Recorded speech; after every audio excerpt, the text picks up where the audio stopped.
is she a witch or is she just holding a broom that she brushes the floor with? And then I also picked up, because I'm chaotic like that, Kingdom of the Feared by Carrie Maniscalco on page 108, and I just stopped in the middle of a chapter because sure. And you can go now. Thank you very much.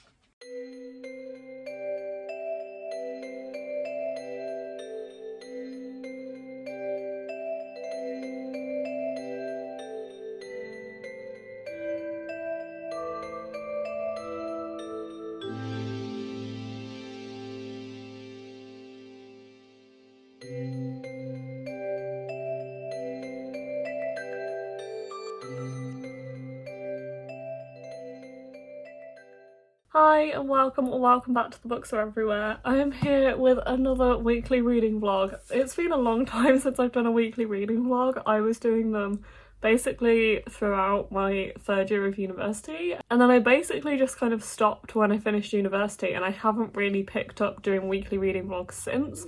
I am glad that I've taken a break, and I do like the idea of doing more themed reading vlogs. However, I thought for October at least I'm going to bring them back because I am taking part in Spoopathon, which is a readathon hosted by Hull over at Spoopy Hull. Check her out. I will link the announcement video for the readathon in the description below because I'm very excited for this readathon. It is the 3rd of October now. It's the Monday the 3rd of October, and I thought I would just do weekly reading vlogs throughout October, see how we get on, see whether you guys are still enjoying them. Whether I'm like up to filming it every day again, and whether it's something I can feasibly do around work and stuff. And yeah, just see how we go. But I'm very excited for this readathon. The premise of this readathon is you have to go through like a journey. Last year it was through a haunted house, and you had to escape by like reading and hitting certain prompts. This year, Brad, who is actually Holly's boyfriend, has been bitten by zombies and we have to save him. And we have to find the cure, which is at the end of this pathway. So we are trying to travel through this pathway and reading different books, and there is actually waves of prompts every week, which also is perfect for a weekly reading vlog as well. So I thought I would just start with week 1 and wave 1. We're currently in wave 1. So I will put the prompts on the screen. I am Team Harpies, which is Booksnest team. Booksnest, and I think it's Jade from JD Ray Reads. So I'm Team Harpies, but yeah, very excited. I have currently already finished a book. So I was reading Nothing More to Tell by Karen M. McManus. I think I started this on the 30th of September, which was Friday, which was allowed in the rules, but I finished this one last night. This one was so good. I honestly love Karen M. McManus, and I forget how much I love Karen M. McManus until another book comes around. I have read every single book by her. This was a proof that Penguin sent me, so thank you to Penguin for sending me this one. I think I have a top 3 like favourites by her, and it's The Cousins, Two Can Keep a Secret, and this one. This one was really, really good. I really liked it. I like all of her books, and I feel like some of them can be a little bit underwhelming. My least favourite is definitely One of Us Is Next. And it's been so long since I read One of Us Is Lying now that I can't even remember most of it. I still need to watch the Netflix show as well. But anyway, this book is her newest release. It came out in September, 1st of September. And it was really good. It's following some kids at an elite kind of private school, and it's following the death of a teacher that was 4 years ago, and it's following these 2 friends who lost touch, and one of them moves back to her hometown and joins the private school again, and the other friend actually found the body of this teacher. So one of them is trying to uncover what happened and is working for this true crime show, and the other one found the dead body 4 years ago.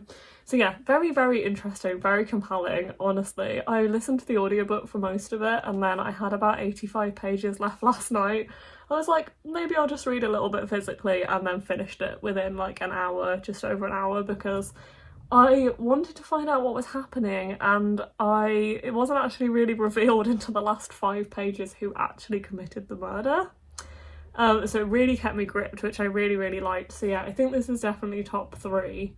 Two Can Keep a Secret is the one I remember loving the most, and then The Cousins I really loved as well, and then this one's probably 3rd right now. They're kind of also set in the same universe, which I never really realised, but this book mentions the other books twice and mentions like them in terms of a true crime like scandal or like something that happened.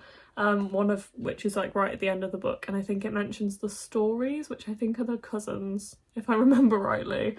But yeah, really enjoyed this one. I'm gonna give it 4.5 out of 5 stars, and I haven't necessarily looked at which prompts this would fit. I definitely think it could fit villainous, because obviously there is a villain in here because there is a murderer. There's a few villains in here really, but that's probably all of them that I'm going to use for this one. I am also currently reading A Vow So Bold and Deadly by Bridget Camera, which is what I'm going to be focusing on reading today. I'm also on Spoopy Hole's sprints that she's doing right now, so I'm hoping I can get a chunk of this read this morning. But I'm currently like 100 pages in, 80 pages in right now, and this is the last book in the Dark Shade of Magic. No, not Dark Shade of Magic. A Curse So Dark and Lonely? A Curse So Dark and Lonely series by Bridget Camera, which I really have been enjoying. I really like the first book, really like the second book, but not quite as much as the first, and I'm really enjoying the third book as well. These are very easy to read as well. Bridget Camera also writes contemporary, and I feel like that really comes across in her fantasy writing as well.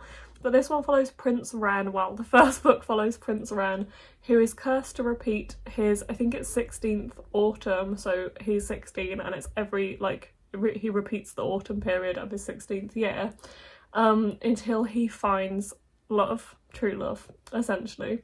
So his bodyguard, I can't remember the name for Grey, but his, like, commander, goes to find him a girl from the real world. So it's like these kind of parallel worlds, so like their world exists alongside our world, and Harper is from Washington DC, and she is dragged into this world, and basically, is she the one to break the curse? Let's find out. But yeah, I really enjoy this series. Obviously it's moved on quite a lot from then, and there's a lot going on in the world in terms of like politics and stuff that's going on with the heir to the throne and things like that, but I'm very much enjoying the series and looking forward to having it finished, because I've had this on my shelf for a while now and I've been reading them since they came out. So yes, I really need to finally finish this series and this book, which I'm excited for. But prompts, yes, this one I think will definitely fit blood red. My team colour is yellow, by the way. None of these books are yellow right now, but oh well. I would also say it could fit dark magic and villainous. So we've got some prompts there. I'm not too worried about the prompts, honestly. Like, I think I'm going to read enough that I will cover the prompts, and there is 10 with every wave, so Spoopy Hole has been quite generous with us about those prompts. But yeah, I'm also reading another book. I started this morning on audio. I'm reading Fireborn, 12 and the Frozen Forest by Aisling Fowler. This is the absolutely stunning Waterstones edition that has this really beautiful sprayed edge that I absolutely love. But yeah, I picked this one up the other day because it's our children's book of the month at work, and my colleague Jo really loved it. So she's our children's bookseller, so I decided to pick this copy up because I could not resist those sprayed edges. They're absolutely beautiful.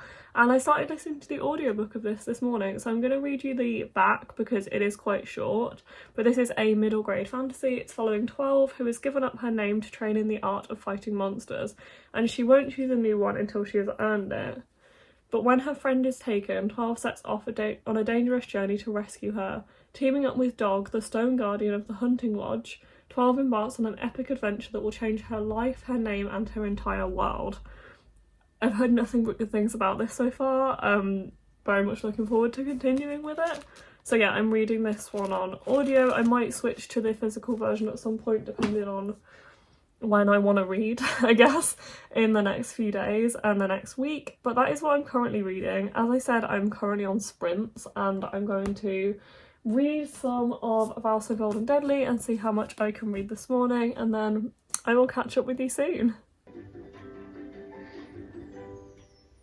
Hi, it is now Wednesday evening. I have been working the past few days, but I also managed to finish another book for Spoopathon. So I finished A Vow So Bold and Deadly by Bridget Kemmerer. This is the last book in the Curse Breakers series, which I've been really enjoying, and I'm really glad that I finished the series now. I did really enjoy this one, and I'm giving it 4 out of 5 stars. But A Curse So Dark and Lonely definitely takes the top spot for this series for me. Like, out of all of the books in the series, I think A Curse So Dark and Lonely, then this one, and then A Heart So Fierce and Broken at the bottom. But I've really enjoyed this series as a whole. I'd say I'd give it like 4 stars out of 5 as a series. I did enjoy it. It's got like a great romance, or a couple of romances that I do enjoy reading about.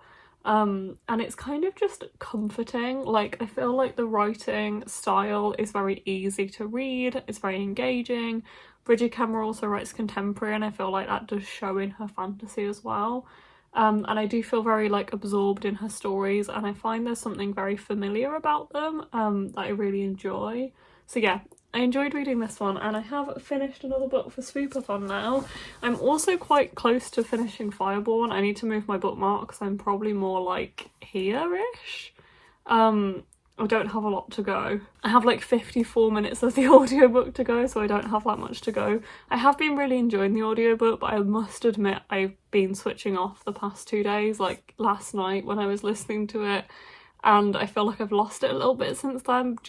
I think that is definitely my brain just being like, I can't focus on it anymore, which sometimes I do get, like, especially with fantasy, I get a bit like that, where I'm like, if I'm thinking too much, I'm struggling to focus on the audiobook, and I kind of lose my focus and train of thought on it. So I might actually read the rest of it physically tonight if I can, because I would like to, like, I feel like I want to give this book a proper shot, and I am really enjoying it. I was really enjoying it before my brain was like, no, you need to listen to music now, you can't do any more audiobook today. So yeah, but I was really enjoying it, and I do think it's a really good middle grade fantasy. So yeah, I've also bought or received a few books in the past couple of days. The first one being The Dead Romantics by Ashley Poston. This one's drawn me in because it's got a blurb from Ali Hazelwood, the author of The Love Hypothesis, but also I have read Ashley Poston writes a young adult series called, I really can't remember what it's called. I think the series might be called Once Upon a Con. Yeah, Geekerella, which is the Once Upon a Con series. I've read Geekerella years ago, and I really want to carry on with the series, but I only have the second one. I need to buy the last one, which I cannot remember the name of right now. But I really enjoyed Geekerella, so when I saw this one, I was drawn to it, so I asked for a copy, and HarperCollins sent me a copy, so thank you to HarperCollins for this one. This one is following somebody called Florence Day, who is a ghostwriter with a big problem. She's supposed to be penning swoon-worthy novels for a famous romance author, but after a bad breakup, she no longer believes in love. But then her strict but undeniably hot new editor refuses to give her an extension on her book deadline. She prepares to kiss her career goodbye. But then tragedy strikes, and Florence has to head home, and the last thing she expects to see is a ghost at her front door. Not just any ghost, however, but the stern form of her still very hot, but now unquestionably dead, new editor. Sparks begin to fly between them, and Florence tells herself she can't be falling for a ghost, even an infuriatingly sexy one. But can Benji help Florence to realise that love isn't dead after all? Very intrigued, and I mean, if it's blurred by Ali Hazelwood, then I'm very excited about it.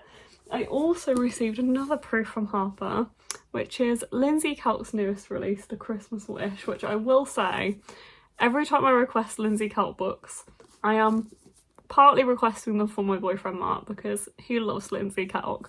However, the last one I requested for him, which was On a Night Like This, I also read and really enjoyed. That was my first Kelk.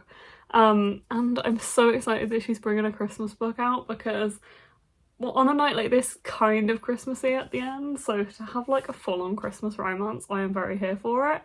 And yeah, I'm very excited. She wrote the I Heart series and a few others, a few standalones and the Girl series, but very excited to have a Christmas romance by her as well. It says the only rom-com you need under your tree this year, and this proof is so pretty. I really love how they've done it. So yes, very excited to read this, and excited to give it to Mark as well so he can read it. And then also kind of spontaneously purchased The First Day at the End by Adam Silvera, which is not really one I planned to purchase, I'm not gonna lie, and then I saw it when it came out and I was like, oh, that's really pretty, and I do really like this edition, really like these sprayed edges. And I will say, like, I feel like They Both Die at the End is slightly overhyped because of TikTok, but I did really like it. Like, History's All You Left Me is my favourite Adam Silvera book personally. I love that book so much.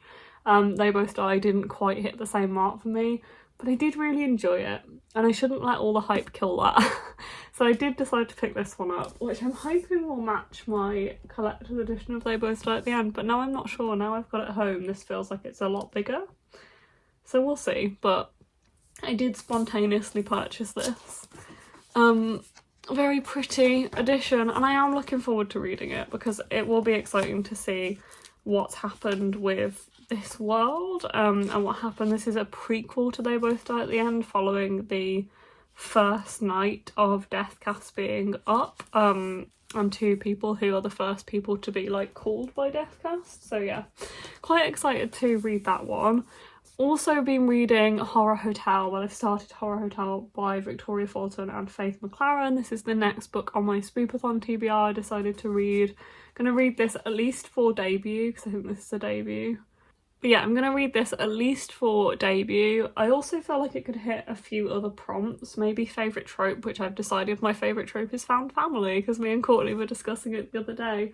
And the only like the only trope that really stuck in my head that I love is found family, and this one does follow a like gang of YouTubers, which I'm definitely seeing like found family vibes so far, and I'm only like 25 pages in, so I feel like maybe that one could work. Also Haunting could work. This is following a, as I said, gang of YouTubers who have like a paranormal channel on YouTube, and they go to this haunted hotel in LA, and they find out that there's actually somebody, well, there's something going on, something unexpected happens in the former room of a gruesome serial killer, and they quickly realise they're in over their heads. So I feel like they could definitely work for Haunting or Villainous.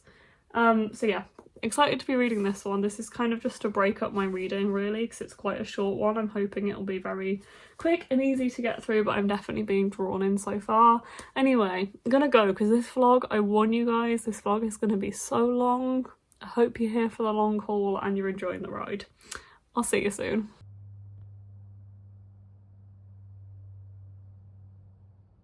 Hi, it is now Friday and I'm back. I actually have the next 2 days off work, so I am really going to focus on reading the next few days and actually try and do a little bit of a 48-hour readathon, just with you guys and on my own. There is nothing that I know of like necessarily happening like readathon wise, other than obviously I'm doing Spoopathon, but I mean like the next 48 hours. But I do have the next 2 days off work, so I thought I would just really focus on reading. So I'm not really planning on doing anything. I woke up early this morning and I went and did food shopping, and I might go for a run tomorrow morning, but like other than that I'm really not planning on going anywhere the next 2 days. So I thought, why not just focus on reading, have a little readathon, see how much I can like get done in the next 2 days, see how much I can get read. I did actually finish Fireborn the other night after I updated you guys about this one. I did enjoy this one. I gave it a 3.5 stars because of me, my personal enjoyment, but I feel like I would objectively give it 4 stars. This is a really strong middle grade fantasy that I did really enjoy. I just feel like I did kind of lose it in places, and I'm not sure if that's me or if it's the audiobook. Reading the last bit physically, because I read the last kind of 50 pages or so physically, there is sections that are italicized, which indicates that they're not present, they're like past tense. Well, they're like they happened in the past. Obviously that's a bit more difficult to like show on an audiobook, so I'm not entirely sure if that hindered it, because the characters were using different names, but then there was also situations that meant the characters could be referred to that name in the present day as well. So it's a little bit confusing, it's a little bit hard to describe why I felt like that, but I did have like I lost it a little bit at the end personally, but I did still really enjoy this. I just love this edition. I love that our main character had a squirrel companion. It was just very cute. So I think the prompts I could use for this one, dark magic and debut. I'm gonna hit debut so many times because a lot of the books I'm reading right now are debuts, which I didn't necessarily mean to do, but here I am. Since then I've started 2 other books. I started Horror Hotel by Veronica Fulton and Faith McLaren. This is also a debut, and I think I've already said that I'll use the prompt haunting for this one. Possibly favourite trope because there's definitely a found family in here. But yeah, really enjoying this one so far. I'm only 60 pages in, but I feel like the last chunk I read, I really got into it. And it's only so short, like it's like 240 pages, I think. So I'm gonna read this now and see, definitely want to finish this today, see how much I can read. Because yeah, it's very thin and it's very gripping, and I've really like gotten into the story now. So hopefully that's like the first priority of the day. Also started reading The Balloon Thief, which I'm now listening to on audiobook, which I think might also be a debut, but let's find out because I could again use that for a debut. Yeah, this is also a debut, so I can definitely hit that prompt yet again. Not quite sure on other prompts for this one because I feel like it doesn't really hit any. I'm realising that I'm not actually reading any 5-star predictions, if I'm being like completely honest. I don't think any of the books maybe, but like not this week, the books I want to read, I don't really actually see as 5-star predictions. So I'm not entirely sure if I can fit any other prompts to this one, but I'm sure I have enough prompts to get through to the next part of Spoopathon anyway now, so I'm not too worried about that. But anyway, as I said, I'm listening to this one on audiobook. I'm enjoying it so far. It's following Kajida, who is basically trying to escape from her father, and she ends up in a hot air balloon. So at the start of this book, she is like watching the hot air balloons from her window, and then she actually escapes in a hot air balloon, which I really like that concept. I don't know why, and just like the first kind of line, the first page really gripped me when she sat in the window looking at the balloons.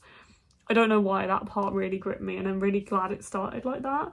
But it's also following Jacob, who is an oppressed, I think it's pronounced Hari, who are kind of like seen as lesser in the world, and they meet essentially, and there's a revolution starting in the world together, so they end up kind of stumbling across each other. They're unlikely allies, and they must decide where they belong and whether their friendship is worth fighting for. So Kajida has kind of escaped, and she kind of sees the Hari as this like lesser, and she's basically fighting her own kind of prejudices against that and her own like upbringing, which I find really interesting. So far, really enjoying this one. Not sure how far through I am, maybe around 100 pages, if that. 75 pages. I think I stopped on chapter 8. But yeah, looking forward to continuing with this one, although this one won't be my priority over the next few days because I'm not really going to be listening to audiobooks all that much. I'm just going to be like physically reading because I'm at home the next few days. But I also received a book yesterday in the post from Penguin Vintage. Thank you so much to Penguin. I won a signed proof copy of Tomorrow and Tomorrow and Tomorrow by Gabrielle Zevin, which is my favourite book of the year so far. Love this book so much, so thank you so much to Penguin Vintage for this one. I won it on like a Twitter giveaway for Waterstones Booksellers. I will admit I do have a proof of this already that they sent me before it came out. However, this is a signed proof and it's very special. So yes, I'm very happy about that. Thank you to Penguin for that one. But anyway, I'm going to head off now and I'm going to read some more of Horror Hotel. Ow, I hit myself in the face with that. And then yeah, I will update you on how I'm finding this one later. Thank you.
Hi, it's now about 3 p.m. I think, and I finished Horror Hotel. This one was fun, it was entertaining, it was creepy as well, but like in fleeting moments, I guess. Like I wasn't too creeped out by it. I did find it quite enjoyable, very, very quick to read, very quick to get through.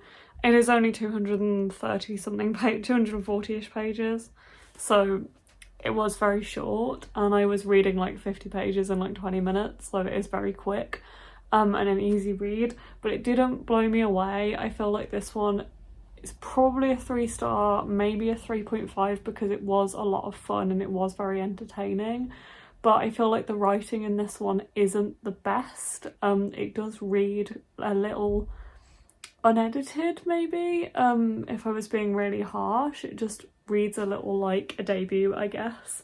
Like you can kind of tell that this is a debut. I feel like I'm being really harsh because I don't usually judge like things like that, but you could tell from the start with this one. But I did still really enjoy it. I think I also found that I didn't really like the characters all that much, and I really wanted to. I'm not sure if that was deliberate on the part of the writers, that they wanted us as a reader to be like slightly suspicious about the characters, because I find that with like thrillers, and because this is a horror but it has like a mystery element to it, I feel like I didn't know if it would have a mystery element to it or not, but it does. I feel like the characters aren't that likeable all the time, and I didn't find myself rooting for them as much as I wanted to, and also because it is so short, they're not the most well-rounded or well-developed characters, but that is kind of understandable considering how short this book is. So there is a few kind of criticisms that I have. I also feel like if I'd have really thought about it, I would have guessed who the killer was quite early on, because there isn't that many suspects, which again, because this book is so short, I guess they didn't really have the space to add that many, but I didn't really think about it that much, so I guess like I didn't guess who it was, but it didn't surprise me, if that makes sense. I wasn't really like blown away by finding out who the killer was. So yeah, I feel like I've been really harsh because I did still really enjoy this and found it very entertaining.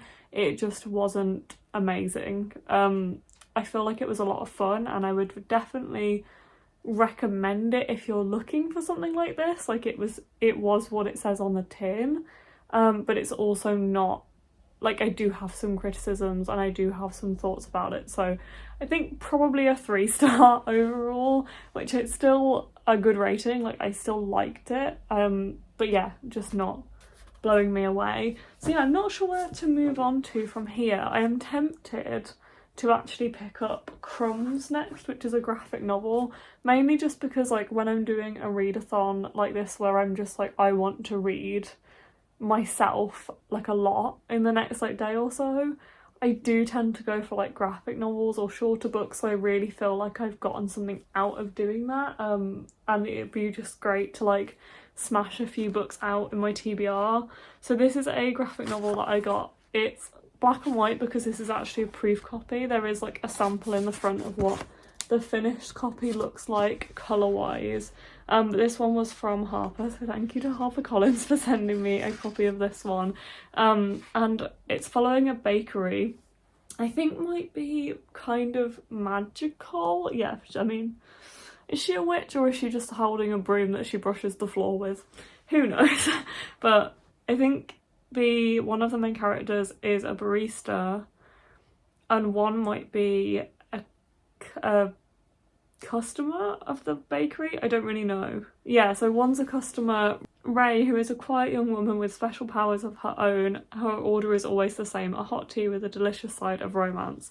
And then she meets Laurie, who is a barista who aspires to be a professional musician, and she gets a real taste of love for the first time. But even with a spark of magic, romance isn't so simple. Both Ray and Laurie are chasing their own dreams, and even when Ray starts to see the future, she can't predict her fate with Laurie. So yeah, I might read this one next just to read another book basically, and I am really drawn to this one. I think it's going to be really, really cute, so we will see how this one goes. I imagine I will read this one in a couple of sittings, and then I'm also tempted to then move on to Salt and Sugar.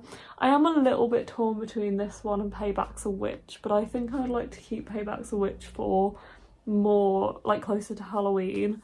This one is also about a bakery. So I could read both of these. It's about two bakeries across the street from each other, I think. Yeah, across the street. It's set in Brazil. This is also a debut book, and it's kind of a Romeo and Juliet inspired story about two bakeries and these people who work at these bakeries, which I am quite excited about. It very much reminds me of a fur love story, which I absolutely loved, and this is quite a bit chunkier. It's like nearly 400 pages, but I feel like it will still be quite quick to get through. So yeah, now like all of the books I have on my TBR after this one, I have Mexican Gothic, which I feel like is going to be a slower read, Payback's a Witch, which I feel like is kind of on par with something like this, and then The Ballad of Never After, which I feel like is not necessarily going to be slower, but it's more like not what I'm in the mood for, because it's kind of fantasy, but it's not like cozy fantasy. I don't know. I don't know how to describe that, but yeah, I am tempted to read Crumbs and then to read this. So I think what I'm going to do is go and read Crumbs and then update you guys about how I found it.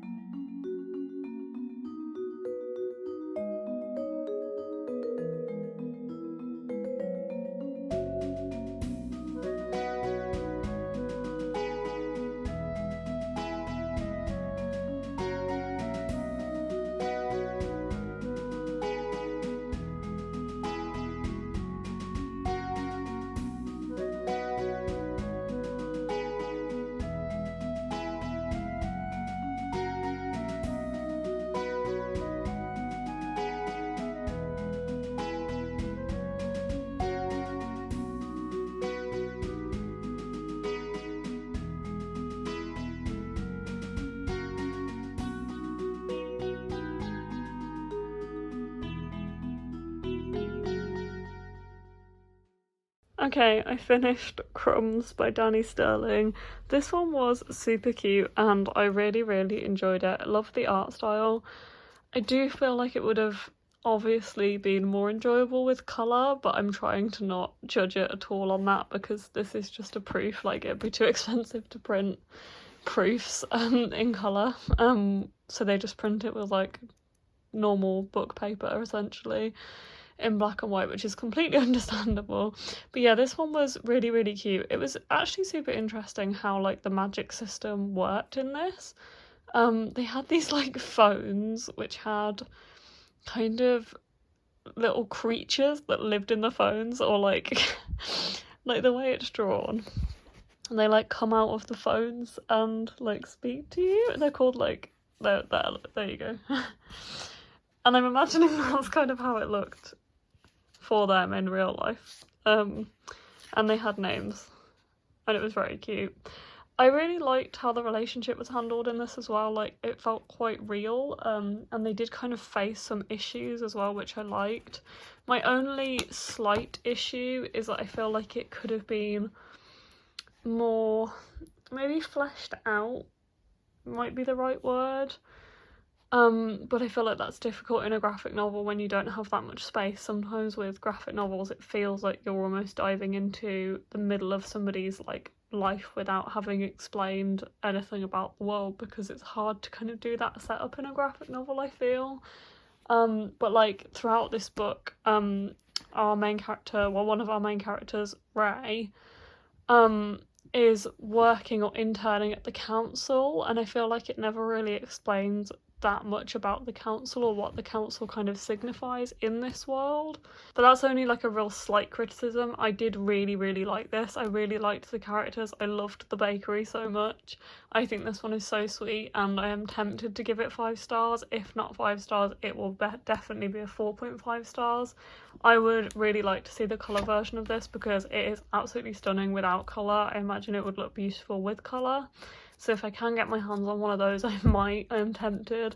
But I did really, really love it. I think it's got some really important themes. It felt quite real. The relationships and the kind of trials and tribulations felt quite well written and real. So yeah, very much enjoyed it. Glad I read this one. I am now going to move on to Salt and Sugar and maybe read a bit of this tonight, and then I'm tempted to play Breath of the Wild. I haven't played Breath of the Wild in so long, but I've really been feeling it the past few days, so I'm tempted to do that. But I do want to make a start on this first, at least, so I've started another book today.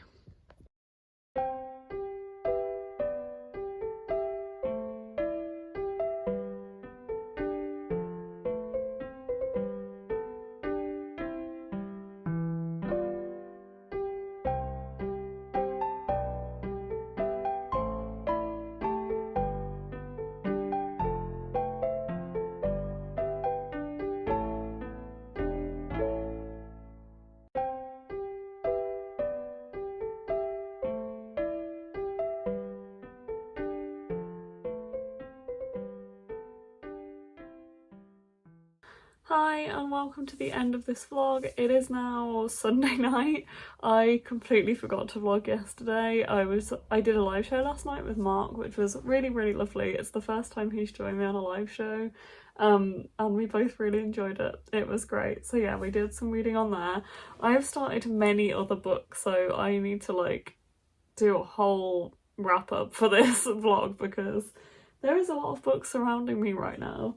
I don't think I have started and finished a book since I last spoke to you, but mainly just started other books. But we've also entered wave 2 of Spoopathon, so we have a whole new set of prompts as well. So I am actually going to go through those prompts with you guys right now. As I'm showing you books, I'm just going to kind of say which prompts I think they fit. So the book, I don't even know where to start, honestly. I was reading The Balloon Thief and I am still currently reading this, so I'm now going to fit this into wave 2 prompts, which are, and I'll put them on the screen here as well: library book, pumpkin orange, possession, favourite genre, first person narrative, less than 200 pages, gothic, criminal, inhuman and witches. And the bonus prompts are gifted to you, read in a day, award-winning book, remind you of a host and spooky book. So actually this fits gifted to you because this was gifted to me by the publisher, so thank you to them for this copy. I think that's the only one that it fits though. And then this one, I guess it fits my favourite genre if I'm saying that, is fantasy. And then does it fit? It doesn't fit first person narrative, it is third person. But yeah, I think I've already talked to you guys about this on this vlog. I am now on chapter, I'm on chapter 10ish, so I'm probably around a third of the way through right now. Yes, I'm at the start of chapter 10, which is page 116, so I'm only about a quarter of the way through at the moment. But I am enjoying this, I'm enjoying the audiobook as well. I don't feel like I have that much to say since I last spoke to you guys about this. I'm hoping I gave you a bit of an overview about this book, but I am enjoying it and looking forward to seeing where it goes. Finding the audiobook quite easy to follow as well because I didn't pick it up for 2 days, so I was a little hesitant going back into it today how easy it would be to just dive back into the story, but I did definitely pick it up very quickly off from where I was, so that's good. So yeah, intrigued to see where this one goes in next week's vlog. And then the other book I was currently reading, I only started on Friday, is Salt and Sugar, which I'm also not massively far through. I think I'm about a quarter of the way through this, on page 108, and I just stopped in the middle of a chapter because sure. So this one I think fits pumpkiny orange. I think it also it doesn't fit first person narrative. I think this is also, no, it is first person, cool.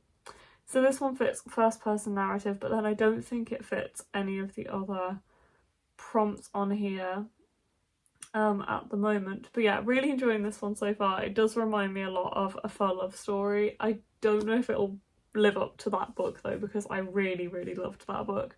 I am feeling like I'm not massively connected to the characters right now, but I think that could change. Honestly, I thought going into this book it would be alternate points of view between both the characters from both the bakeries, but it's actually just from Laurie's point of view, which I'm finding quite interesting because yeah, I did expect it to be from both. But yeah, looking forward to seeing where this one goes. I feel like it is good. I am enjoying it. I just want more of an emotional connection to the characters that I'm not really getting right now. 100 pages in feels like quite a chunk to not really feel that connection yet. But I'm really loving the way this talks about food, and the fact that it's set in a bakery and it has this like friendly, well, it has this rivalry which is cool to read about as well.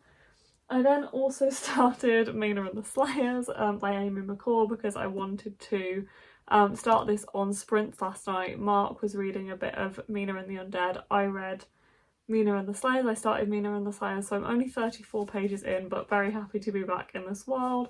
This one follows on from Mina and the Undead, which I think I might have mentioned, but Mina and the Undead is a book set in 1995 in New Orleans. It's following our main character, who is called Mina, no surprise, who has a sister called Libby who works in this haunted mansion. She visits for the summer and she ends up also working in this haunted mansion, and mysterious things start happening. Somebody gets murdered, so they're trying to find out what's going on because these murders seem to be replicating supernatural killings that happened in New Orleans. So yeah, this is following on from Mina and the Undead, which I really enjoyed, and this is set in October so far. We're in October, we're still in 1995, which I love. I love the references in this as well, because it was mentioning The Exorcist, and at the time Mark on sprints was reading The Exorcist, which was just perfect. Love the design of these books as well.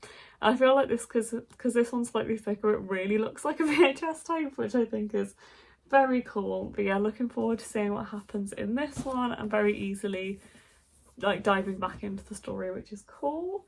And then I also picked up, because I'm chaotic like that, Kingdom of the Feared by Carrie Maniscalco, because my lovely friends Amy and Jo were both reading this and telling me about what was going on and how spicy it was, and I was like, I kind of want to read it now. I want to get back into this world too. So I picked it up, and yeah, it's not disappointing so far. I'm on page 94. It is definitely the steamiest book so far in this series, like straight off the bat. But yeah, I am enjoying this. I feel like this is a good mixture of like fantasy and like smut and mystery, and like you don't know what's going on. I was wondering how I would find going back into this world like a year-ish after reading rereading Kingdom of the Wicked and reading Kingdom of the Cursed for the first time. I love both of those books, but Kingdom of the Cursed I enjoyed more, but I think I also liked Kingdom of the Wicked more on a reread as well. This one is following, or at least the first book is following Amelia and her twin sister Vittoria, who are witches. They live in Italy. I think this is set in Italy. They live secretly among humans, and their family runs a restaurant. But Amelia then finds her body of her beloved twin Vittoria. She's devastated. She sets to find out who her sister's killer is and seek vengeance at any cost, even if it means using dark magic that has long been forbidden. Then she meets Wrath, who is one of the wicked princes of hell that she's been warned against in tales since she was a child, and he claims to be on Amelia's side, tasked by his master with solving the series of women's murders on the island. But when it comes to Wicked, nothing is as it seems. So yeah, this one is following on from that series. It's very dark, so I feel like it could fit some prompts. So yeah, I feel like this one definitely fits witches. Probably fits Inhuman as well, because we have like Princes of Hell and stuff. Could fit possession, definitely. Favourite genre, yeah. Is this first person? Yes. It's also first person, so that works as well. So yeah, there's a lot of prompts that it fits in here. A spooky book, I feel like it could fit that, so that's cool too. This one could also fit the bonus prompt of Gifted, which is good. Oh, and this one, because this was also gifted to me by UCAN Publishers, so thank you to them. So yes, I feel like that could fit. Many prompts are being fit here. I'm not really too worried about the prompts because I have been reading so much. But then the book I actually started and finished on sprints last night was I Love This Part by Tilly Walden. This is a graphic novel I picked up last time I was in London. I visited Gaze the Word, which I visit every time I'm in London. I love that shop so much, and I try and buy something from them every time I'm down there as well. And I read On a Sunbeam recently and decided it was finally time to pick up another Tilly Walden book. And I loved this one. I actually loved it more than On a Sunbeam, which is crazy because this is so short. This is only 68 pages, and I read it in like 5 minutes because some of the drawings in here are literally just like there's no text at all. Some of the pages are like like this, so they have like very few speech bubbles on here, or thought bubbles, but then a lot of them are literally just like double page spreads of no text at all. But I love Tilly Warden's drawing style. This one is basically about a relationship that's kind of following the relationship from start to end, and it's just kind of very small snippets of this relationship, which I feel like it really just summed up, like, not even maybe a relationship but like a friendship as well, and it's kind of this deep connection as it kind of develops and as it passes, and it's like a part of their life, and yeah, I think it's just very beautiful. It actually made me a bit emotional towards the end, because I think this was just done incredibly well. I feel like this takes the parts of a relationship or a friendship that you don't think about but actually develop the relationship, and I think reading them all together did really like do something for me that I wasn't expecting. The like stupid things, the stupid conversations, the I love yous, the are you here, are you okay, that like there's so many little things that it feels like they should be insignificant conversations, but actually they build a relationship and they build a part of your life. And yeah, I found this very beautiful. But anyway, let's see what prompts this fits. This one definitely fits less than 200 pages, which I didn't really think about, but I don't think it really fits anything else in this. Read in a day, it obviously fits as extra ammo prompt, so yeah. Honestly, I think I'm doing quite well for wave 2 already, even though the prompts were only announced less than 2 days ago, so that's cool. I'm glad about that. But anyway, I'm going to go now. So I'm actually going to pass you over to Mark to finish this vlog, because he would like to update you all on how his Spoopathon is going, because he has joined me for this readathon as well, which is really exciting. So yeah, over to Mark.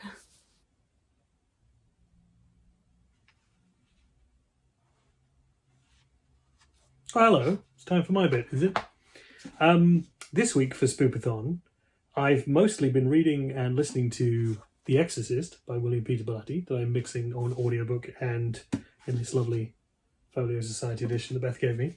But also for Spoopathon, I'm reading a mix of Mina and the Undead by Amy McCall, which is cracking, and an old book from the 90s based on a TV show called To Dream in a City of Sorrows, which is based on the TV show Babylon 5 and is the only book that is canon to the series. It explains what happens behind the scenes in a couple of the seasons of the show.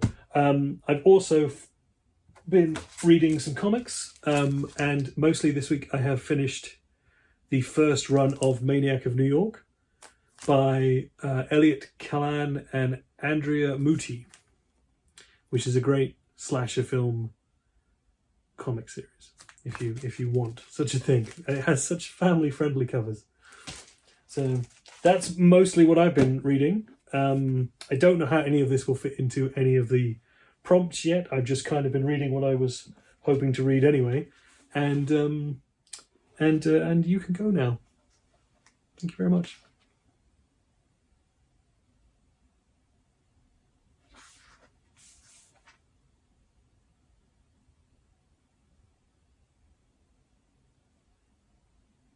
Go. Video's over. See you next time.